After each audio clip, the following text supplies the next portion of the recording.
Hi everyone, we're the G470 class of 2013. I just want to thank you all for coming. Everyone who's not usually in our class, thanks for being here, and Eric on WebEx, thanks for listening in. So in the next half hour, we're going to show you how to turn this into this and keep our world happy. So our client asked us to design and cost a facility that will use algae to consume carbon dioxide for the production of a biofuel in Kingston, Ontario. We were also asked to do an economic analysis, evaluate business and technical risks such as safety and environmental factors as well. So the reasons for doing this project, the first thing is that energy is a growing demand in society, and our renewable or non-renewable resources are diminishing. The second reason for choosing specifically algae is that it doesn't compete with food crops such as like other biomass sources like corn, so we completely avoid that whole debate. And one of the other things is that Kingston has a number of large carbon dioxide emitters in the surrounding areas, so it's a source that we can use as a feed to our process and also allow Kingston to become a leader in reducing carbon dioxide emissions in the world. And the last thing is that although Kingston doesn't have optimal solar insulation like a lot of other places do, we have the benefits of a large source of inexpensive fresh water. So the overall process looks a little bit like this. The first step is using sun, carbon dioxide, other nutrients to grow the algae. And the second step is converting that algae into useful fuels. Okay, so why algae? There are a few reasons why we chose algae as our biomass for our fuel production over other options. First being that it's a renewable resource, and it's the fastest growing biomass, and it's a non-food resource. It also has the highest productivity in terms of yield, and that can be seen in the table here where it's the highest of all the other crops there. You can also utilize waste carbon dioxide streams, and it can also be used in conjunction with wastewater treatment. And lastly, carbon credits may become an economic driver, not just within our process, but globally, as carbon dioxide emissions are becoming an increasing problem. So, as Dalia mentioned, Kingston can become a leader in reducing these emissions. So for the algae production, these are the two equations or pathways in which algae grows. There's the photoautotrophically, and heteroautotrophically, where the photoautotrophically is the more prominent pathway. And from these equations, we can see what main requirements are required in our algae production, and those being sunlight, water, carbon dioxide, and land. So looking into the second step, which requires us to turn the algae into actually usable fuel that you would put in your car, we would want to go with the thermal chemical conversion of the algae biomass into bio-oil. And so the specific process is called hydrothermal liquefaction. It's a relatively new technology. It hasn't been tested on a large scale, which is what we intend to implement in our process. It's only been tested on bench and pilot scale, so this technology needed to be analyzed in terms of safety, processing, and economic factors for the larger scale. So why do we want to use this technology instead of transect purification or an existing, well-researched technology? Basically, hydrothermal liquefaction allows us to directly convert the algae to bio-oil, and it doesn't require us to purchase any more dewatering equipment such as a press, which tend to be pretty energy intensive, so that would be a high utility cost, for example. In addition, there is a high yield when compared to other methods of converting the algal oil into actual biofuel, so that's good. And it also doesn't require use of any harmful chemical solvents, which kind of goes along with our environmentally friendly kind of mandate for this project. So there would be no disposal of harmful chemicals or anything like that. And as I mentioned before, because it's all in one process, the dewatering and the conversion of the lipids to oil, there's less auxiliary equipment, so it's less of a capital investment than if you were to use a different method.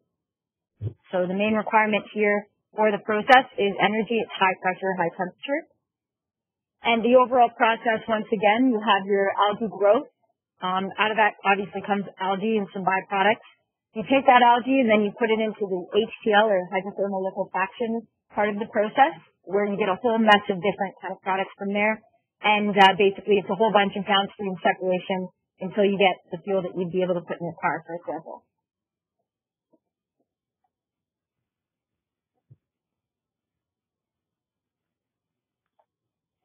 Moving forward, general assumptions were made about the process. Major ones included the project objective of utilizing carbon dioxide specifically from the Lafarge cement plant in DAF Ontario, which constrained the location and the capacity of the plant. Most algae is produced photoautotrophically in open ponds using carbon dioxide as a carbon source. So this reaction was conservatively estimated to have an efficiency of around 4%. And this was cited to light saturation effects as a particular problem in microalgae production. The plant was also assumed to operate for 8 months of the year from April to November, and this was due to the low insulation rates in Kingston during this time. The algae slurry was also assumed to be a homogeneous species using a literature average biochemical composition of 57% proteins, 8% carbohydrates, and 35% usable lipids, which would be converted into biofuel. And finally, the secondary production of algae through a heterotrophic reaction was assumed to proceed at 100% conversion. So this is a process flow diagram of our entire algae to biofuel process. So water, CO2, sunlight, and ammonia are fed into the pond at the beginning of the process, which produces algae. And this algae goes through a series of use operations in order to produce our desired biofuel. And we're going to discuss all the different use operations in this process flow diagram in subsequent slides. So we chose 200 hectares of 30 centimeters deep algae raceway ponds to grow our algae. And we used stirrers and paddle wheels to keep the water in constant motion. When algae slurry leaves the pond, it goes to HTL Pre-Treatment. So this HTL Pre-Treatment includes a dissolved air flotation unit that removes the majority of the water in the algae slurry. The algae slurry then moves on to pumps and heat exchangers in order to get the slurry to the desired high temperature and high pressure of the HTL reactor. So one of the most important aspects of this project is the HTL reactor, which essentially produces the biofuel from the algae. The HTL reactor essentially carries out the natural production of oil that would occur over millions of years in a short time period under very high temperature and pressure conditions. The reactor operates at a temperature of 310 degrees Celsius and a pressure of over 20,000 kilopascals. And these extreme operating temperatures, these extreme operating conditions are essential to ensuring that no gas forms and that it is solely a liquid-liquid reaction taking place. At first, we analyzed CSTR for the reactor design, but we quickly found out that it's much too expensive to operate a mechanical mixer under these really high extreme pressures. So a bunch of groups looked into a number of different designs. One of the first designs that a group looked into was a simple heating jacket around a pipe and plug flow reactor. They quickly realized that the diameter is very large, which inhibits the heat transfer into the middle of the plug flow. So there was lower temperature coming out of the middle of the pipe, which can have a negative impact on conversion rates and reduce your production rates. But they found that this could be a feasible design, and it's worth looking into a little more.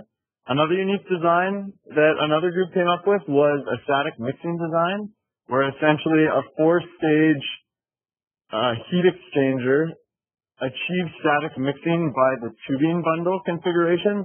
The tubing bundles are configured perpendicular to one another and in a zigzagging order, so that the flow passing through the shell of the heat exchanger starts or initiates the static mixing. A third design that another group came up with was a bubbling reactor design where nitrogen gas is bubbled up through the bottom of the reactor, and the gas is what actually causes the mixing in the reactor. And just to go into this mixing, the mixing is really important to increase the efficiency of the heat transfer, as well as ensure that the two liquid phases are able to react with one another. Lastly, a fourth design that one group came up with was an adiabatic design. The first three designs we went through there were all isothermal because it's thought that the high reaction temperature is essential to the high conversion rates. But one group ran a simulation and identified that we may be able to just operate this adiabatically because you need to cool down these products afterwards anyway. So you're saving yourself some of that downstream processing. So this is an interesting idea that should also be investigated for future HTL applications. Okay. So downstream of the HTL reactor, we have our product separation and purification processes. The first vessel that it's going to encounter is the three-phase separator. This is where you're removing most of the water and any other aqueous products that are created in the reactor. You're also removing off the top any non-condensable vapors. After that, the product stream is going to pass through a heat exchanger to heat it up and enter a two-phase separator, and there they're going to remove any other vapors that might have vaporized in that heat exchanger. After that, we've got the final step in the product purification, which is our distillation column. In order to reduce the boil-up temperature, the distillation column is operated under vacuum. The reason we want to reduce the boil-up temperature is to avoid degradation of our heptadecane product. Instead of using trays, the distillation column is constructed with a structured packing in order to reduce pressure drop across the column. Okay, so now that we've gone through the technical background and the process of the system we designed, before going forward, it was important to ensure that it was safe to operate. So groups decided to go through and make a process hazard analysis. So here's an example of what one would look like. We would analyze the frequency and the severity of each event and then give them according ranking. And we actually found that the process, the highest risk was actually due to the high temperature and high pressure operating in the HTL reactor. However, we found that we could mitigate these risks with the use of controls. So we implemented some PNIDs. So these PNIDs were also done to mitigate any effects of any unwanted change. For example, someone changed the valve to make sure the process would still keep going as originally intended. And then, as we mentioned before, the HTL reactor was highly sensitive to high temperature and high pressure. So we actually installed. Here's an example of how the PNID was installed there. We actually divided it into 4 sections to ensure the temperature and the pressures are operating and ideally in those specific stages. And here's some more PNIDs. Here's the PNID for the distillation column. So one of the things we looked at when we went about doing our environmental assessment of this process was to look at the amount of water consumed by the entire process as a whole. So for the process, a total of 637 kilotons per year of water was consumed. And of that water, 96.5% of that is returned to Lake Ontario. The remaining water is consumed in the algae ponds through the photovoltaic growth. Apologies. The rest of the water is consumed in the HTL reactor from the hydrolysis silane and consumed through evaporation. It's also important to note that the water that's returned to Lake Ontario, the majority of it, doesn't have to go through any wastewater treatment. And in addition to this, the water that is returned is all within the government regulations for the 10% limit. Another factor we looked at for our environmental assessment was the carbon neutrality of the process. For the process, 27 kilotons per year of carbon dioxide is consumed by the process during the photovoltaic growth in the algae ponds.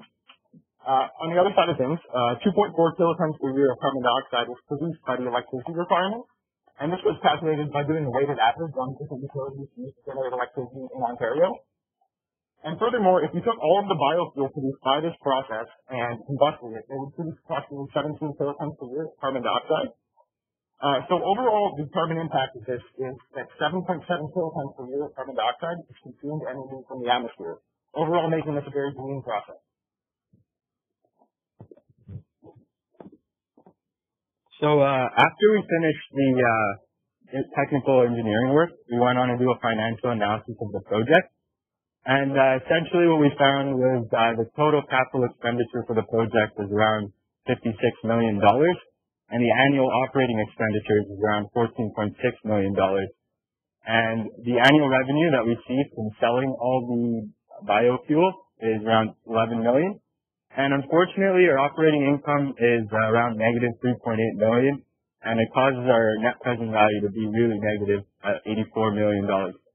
So then we went on to decide what price of biofuel would be required in order to break even on this project. And in that style of methodology, we found that it has to be around $4 per kilogram. And the current price is at $1.67 per kilogram. So there's a huge increase in biofuel price needed to make this feasible. And the other way to look at it is through the carbon credit. And it's at around, we would need 45 cents per kilogram. But currently we're only getting a couple of cents per kilogram. Here's the internal rate of return curve, and as you can see, it's non-existent because the project is highly infeasible and the net present value is really negative. This is an overview of operating expenditures.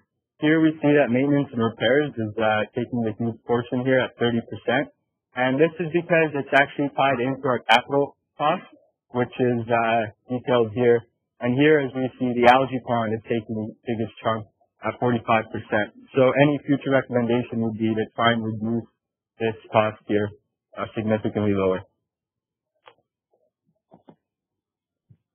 So as was mentioned previously, there are a lot of novel technologies in this process, including the algae pond, the HTL Reactor, and the DAF unit. So we constructed a random analysis or an uncertainty analysis to account for the underestimation of cost to these novel process technologies. So the first criteria in this is TCTU, which accounts for the novel process technologies in our process. We found that approximately 63.58% of the total capital costs are because of these novel technologies, and hence there's a huge amount of uncertainty associated with the cost. Because the algae is growing in an open raceway pond, the process is also extremely susceptible to impurities and contaminants, and hence we gave a very high rating for the impurities. For the project definition, we concluded that limited engineering and site-specific information has been obtained, and thus there is limited project definition.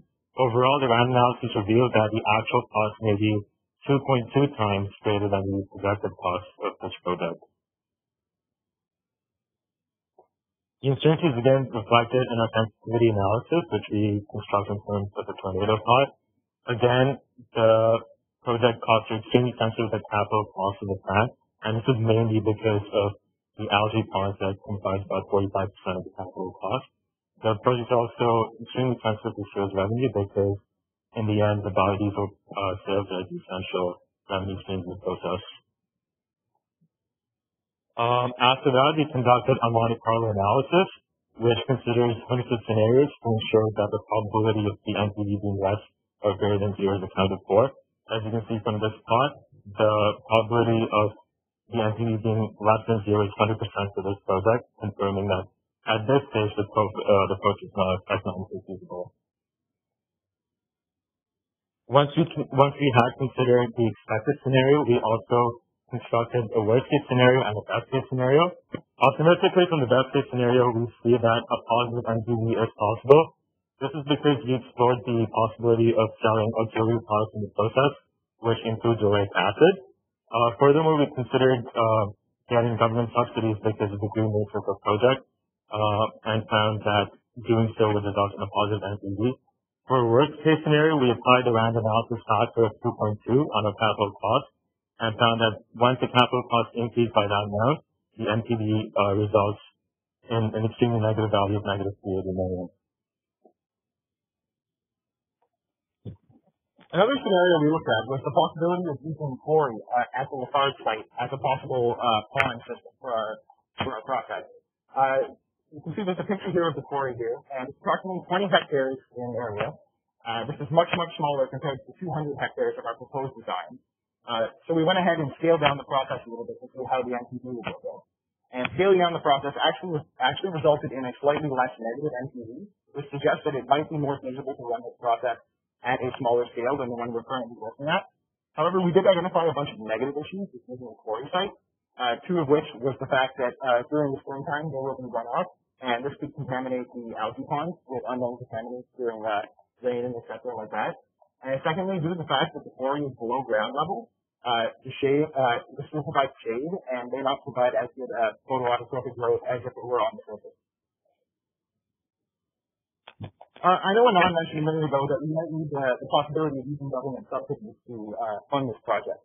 So we looked at a few different scenarios to see how much government subsidy would be required to break even. We have sort of a best case scenario and a worst case scenario by adjusting the carbon price of CO2 and the biofuel.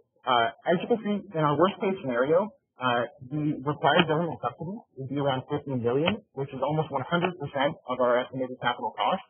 And even in our best case scenario, it seems like quite a stretch to assume that using government funding we can make this process economically feasible.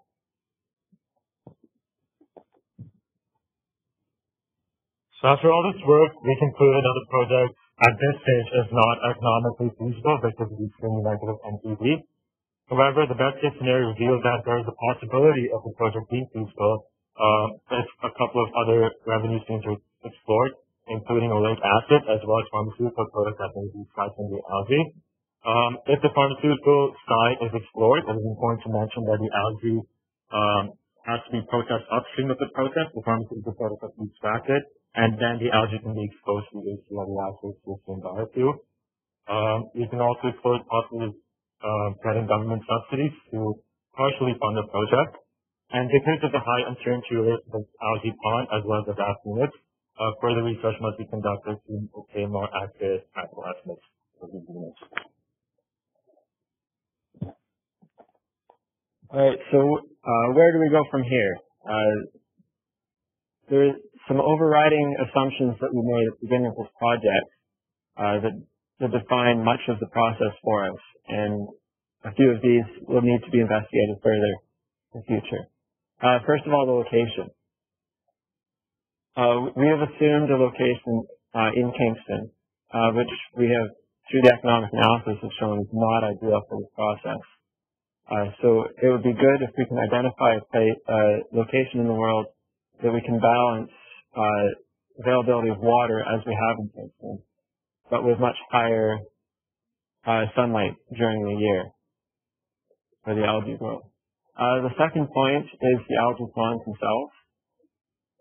We assumed a very basic formula for the growth of the algae, but we would need to investigate the impact of other factors on the pond, such as contamination, and also exactly what will be produced in the ponds, different strains of algae, how the contaminants will make their way through the ponds into the downstream processing, and other issues there. And of course the HTL, perhaps the biggest unknown in the process. First of all, the ability to process everything that's coming from the ponds, or does there need to be some separation before that? The products from the HTL will determine materials of both the HTL and all the downstream processes, as well as are the separation processes that we have defined going to be effective on the full range of products that will be obtained through the hydrothermal liquefaction reaction. And the fuel quality.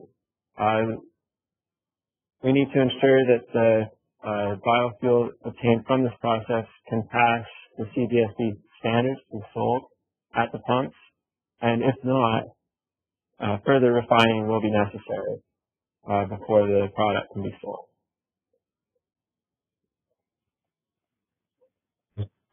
So we've talked a bit about the HTL unit and the ponds, and we've also noticed that the capital is one of our biggest impacts on this project. So another thing that we need to consider going forward is the DAF unit. There are some problems right now with the current DAF unit in that we are not exactly sure what the concentration will be coming out of this, or if we can acquire the right concentration. It was something that we assumed would be possible early on. is something that needs to be looked at further now. So this is what we currently have, and what we are suggesting, if this isn't the case and doesn't work, is to actually install a centrifuge after it. So this would be able to bring the algae slurry to the right concentration for the downstream operations and for processing. One thing that this does not take into account, though, is the use of coagulants. Coagulants are used in the DAF to bring the algae together to be able to separate the water out more easily. However, in current DAF operations, we are trying to only keep the water and not any of the algae or whatever else they're separating off the top. And we need to investigate how the coagulants would affect our HTL reactor or our separation. So to take that into account, we're also suggesting that a continuous filtration unit be looked at, which is this filter unit here.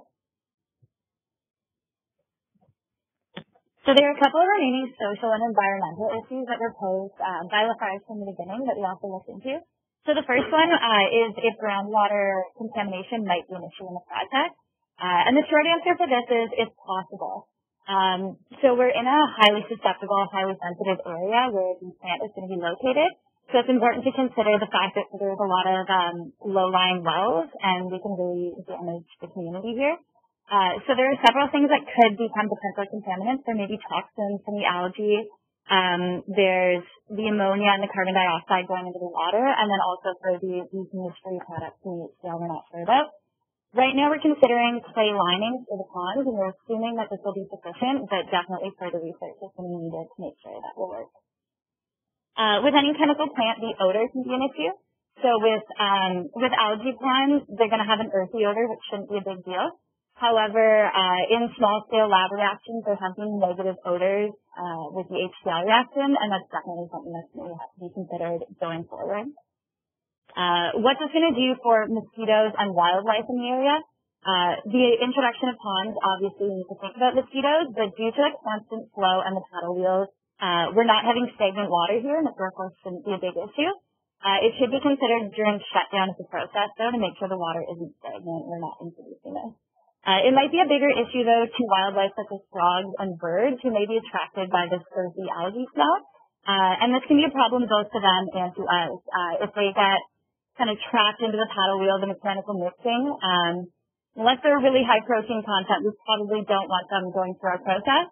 But on the other hand, we also don't want to be damaging them. So that's definitely something to consider going forward. Finally, the wastewater and potential algae blooms. The Great Lakes are very sensitive to algae. And here we are introducing a process in which we're trying to grow algae, which can kill fish, introduce different kinds of maladies into the water. So we don't want to be doing that. Right now, what our plan is to send our wastewater to the Lafarge treatment plant, but we do need to ensure that it, A, has the capability to handle this extra water that's going through it, as well as handle extra contaminants that we're introducing, such as the ammonia, the acids, and the algae as well. Okay, so what are our next steps for this proposed process that we've identified so far? There are many, many unknowns here, as you probably have heard throughout this presentation. Some of the main unknowns are the HTL reactor, the DAF unit, as well as the algae pond. So further research into these aspects is definitely required. So how do we go from a lab scale operation to a huge, large scale commercial operation? So fundamentally what we want to do is start from lab scale because there's still a lot of unknowns. Specifically looking into the algae, we're unsure as to whether at these Kingston conditions, where there's very low temperatures at certain times of the year, whether algae will actually last throughout these conditions. So testing that at a lab scale would be definitely beneficial. And also there may be strains that could potentially last throughout these conditions, so identifying these strains specifically for use in Kingston. And another aspect is in literature, it has been recommended that genetically modified algae may potentially be the only algae that can be used for the commercial process to be beneficial or even feasible. So looking into this, but this definitely requires a lot of scientific research as there still hasn't been evidence of genetically modified algae outside in outdoor conditions. And there's definitely unknowns as to whether if it's released into the environment, whether it will respond in ecological systems rather very well, or what will happen. looking more in depth into the HTL operation, there are two plants through Sapphire Energy in New Mexico that have actually tested the HTL operation at pilot scale. So they've had some issues from going from the lab scale to pilot scale, and these issues have been identified as a lower efficiency in nutrient recycle, as well as a lower efficiency in the recycle. So there's definitely some issues there that need to be addressed in regards to scaling up. And as well as you can see from the presentation, we've had some great ideas from our class of reactors that could be implemented, but these definitely need to be tested first at a smaller scale. So is this a goal for the future? As you can see here, this is called the Algae. It's a car that was designed by Sapphire Energy, and 5% of it runs on biofuel from the algae to biofuel process, and the rest is from petroleum-derived fuels. So, I mean, it is only 5%, but it's a step in the right direction. It is a novel idea. It's a really interesting renewable energy source that needs to be looked more in depth into.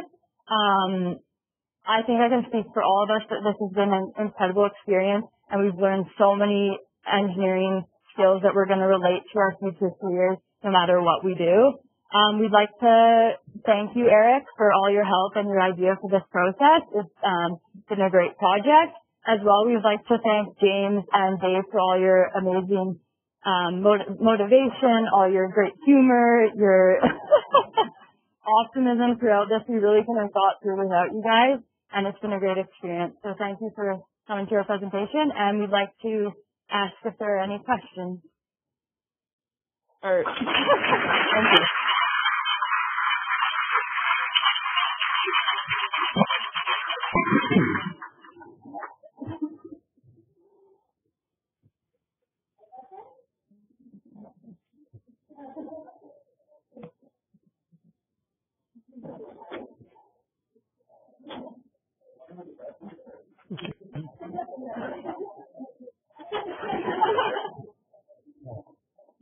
Eric, are you still there? Yes, I'm still here. You want David, let me see. Yes, if I can just have a moment. This is this has been an excellent presentation. You have all done incredibly well. I have got to tell you, I sat to many such presentations. This one is probably the best I've had. It's got straight to the point. It's got highlighted all the key economic issues. You've done an excellent job, and I wish the Department of Energy had got access to you earlier. It's going to save most of their budget on this. So let me really congratulate all of you on an outstanding job. That really is really good. A couple of small comments. Don't ever let anyone say you're going to return the water untreated to Lake Ontario. They'll lynch you. Even if you have good standards, make sure that you never say that it's going to be untreated.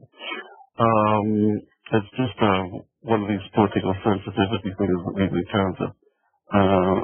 Everyone wants to jump up and down on top of that. It's interesting what you say about the net present value being minus 54 million. I agree entirely with that. I think I gave you a copy of the presentation I did do at Toronto. It was based on taking 10% of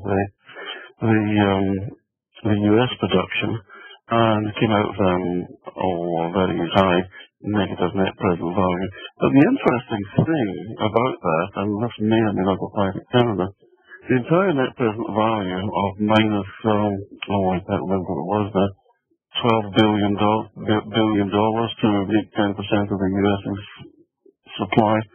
That's only the cost of one aircraft carrier. If you can ensure, two ways to ensure your supply of oil, and one is to build algae plants, and the other is to build more aircraft carriers. I would still go for the algae plants myself. I don't know if Canada has many aircraft carriers or less aggressive foreign policy. One thing that I found made a huge difference to the economics was to introduce tax credits. It turns the economics, makes the economics substantially better. Everybody's concerned about the high rate of taxation, but the tax credits and the fact that the government pays for most of it to begin with to the tax office is something that most people miss, including everybody at the Department of Energy. So overall, fantastic presentation. I really loved it. I think they've done a great job, and they should serve everybody very well in the future. So congratulations to all of you. So, and very realistic assumptions built into everything, and your assessment of risks were really excellent. So I was very, very impressed. So thank you all very much. It's definitely worth getting up and on a Saturday morning, folks. What time is it there, Eric? It's 6:45 a.m.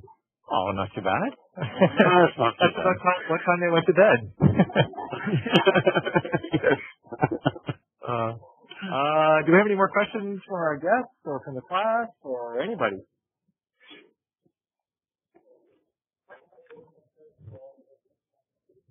Hey, wait on. Well, just so Eric. Oh, Eric, it's Rob from Lafarge here. Hello. Hello. So, yeah, thank you very much for your hard work on this. I know it's a long term for some of you, your last year of school. Hopefully you learned quite a bit from it. I enjoyed the presentation. All sorts of questions came to my mind as well as we were going through it. There's one question I do have. I'm just going to throw it out there. I don't really expect an answer, but I'll ask it anyways. If you take out the second half of the project, which is the producing oil from the algae, and instead you use that algae for another product, for example, fertilizer, or something that doesn't require as much processing. Is that something you looked at? Because the advantage of that, of course, is that if you use as fertilizer, then you're not combusting at the end of the process. You get more carbon efficiency.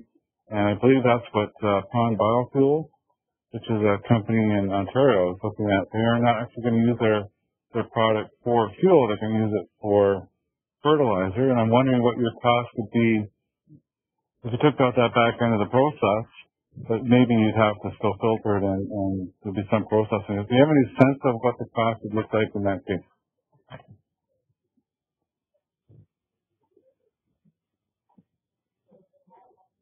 Yeah.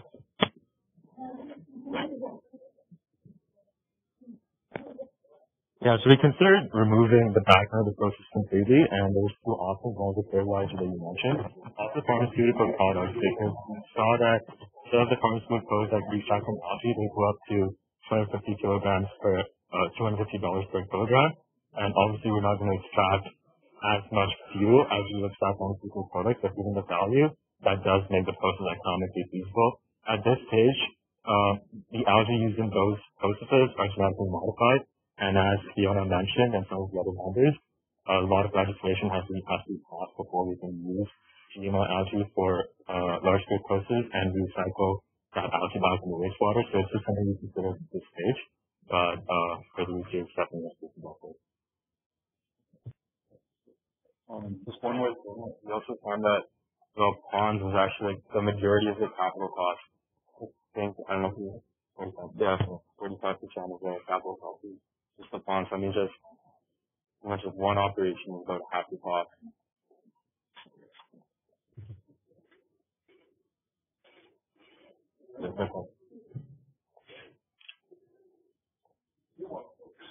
Can I make a small comment there? It's interesting, of course, that you're a cement company. We looked at a cement company in Queensland in Australia, and one of the things we did was to look at the value chain. One of the things that was evident early on is that if you just simply grow the algae and even not bother to dry it particularly much, in the case of the cement works, you can actually throw that back in place of coal, and you can actually reduce your consumption of energy a little bit that way. without bothering to do anything else with it. It's also brought down your net CO2 emissions, and wasn't as bad as it sounded. You could actually get quite far with that. Maybe we should discuss that offline, but I thought that was worth mentioning because I found there's a number of things that you can do in a cement box. You are a cement company, aren't you? Yes. Yeah, okay. Maybe we can discuss that offline. Oh, yeah. We're good? Saying a little better. Eric, I'm Jim McClellan. I'm the chair of the department here in chemical. Oh, good morning. So, yeah, good morning, or, well, for us, good afternoon, but, but actually, I just wanted to say thank you both to you and to the people from Lafarge for putting together a very meaningful project for 470. And I think this is engineering education at its best. So I just really wanted to say thank you on behalf of the department. And congratulations to all the students. I know you've worked really, really hard. And hopefully you've gotten a lot out of it. And it'll be like taking a pair of tight skates off at the end, right? You put your feet up and relax. Anyway, congratulations to all the students. Okay, thanks. And David.